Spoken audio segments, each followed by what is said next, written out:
Hi, I'm Jason Grimblatt, co-creator of Caves of Qud, a science fantasy roguelike and RPG that releases in December 2024 after 17 years of development and early access.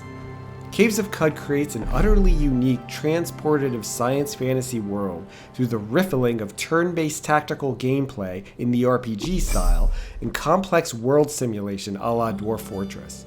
Together, these modes work to create an engine of emergent narrative that produces what feels like a fully fleshed out other world.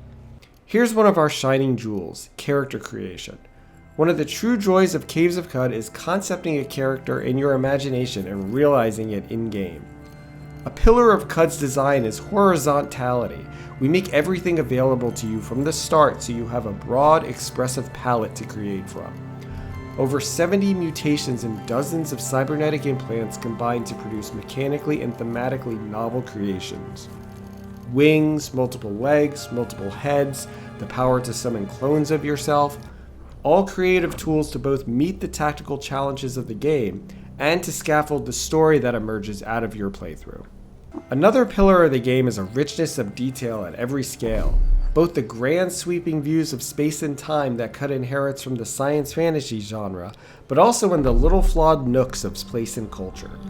Qud is a game that cares a lot about language.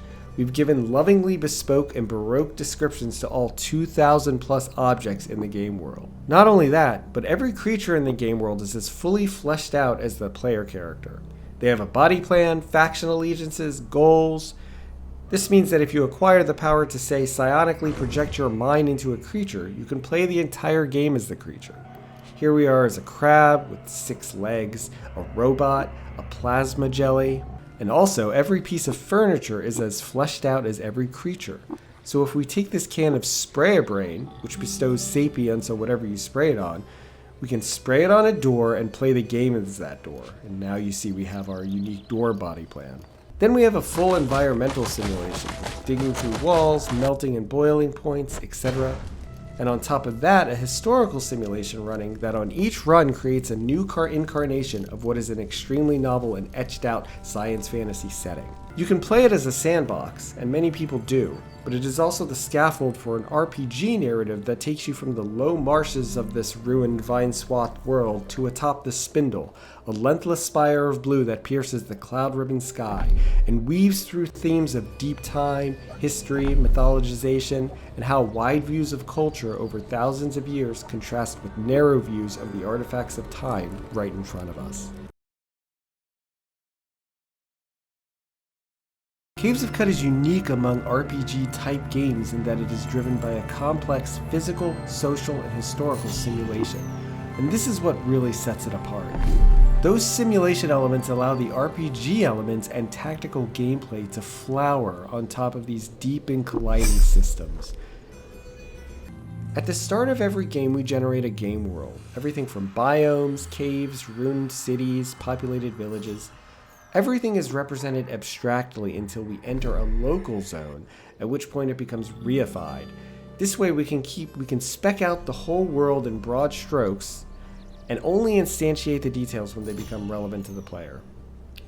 Here's the static world map, which specifies a familiar terrain regionality to the world that stays the same each game, but then each local zone within is fully generated on the fly when a player first enters it. We have an expansive, expressive character creation process that lets players choose from over 70 mutations and dozens of cybernetics to create a toolbox of creative solves to the game's challenges. Qud is a game that's okay with the player breaking it over their knee. That's one of the true joys of the game and fits with the strange and bizarre science fantasy setting it's embedded in. If a player thinks of one of the infinite side channel solutions to an obstacle, then we've done our job. A door is locked, well, you can find a key to it, or you can dig a tunnel around it, or you can use clairvoyance to see and teleport to the other side, or you can psychically dominate a phase spider and use your phasing ability to walk through it. The simulation enables endless creativity.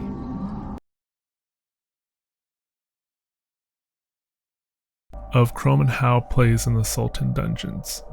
The song begins with a lot of disorienting movement and texture, with drones and frequency sweeps pass through a resonant, old rack-mounted Oberheim filter, then pass through a delay to get this creamy, bizarre soundscape of bewilderment.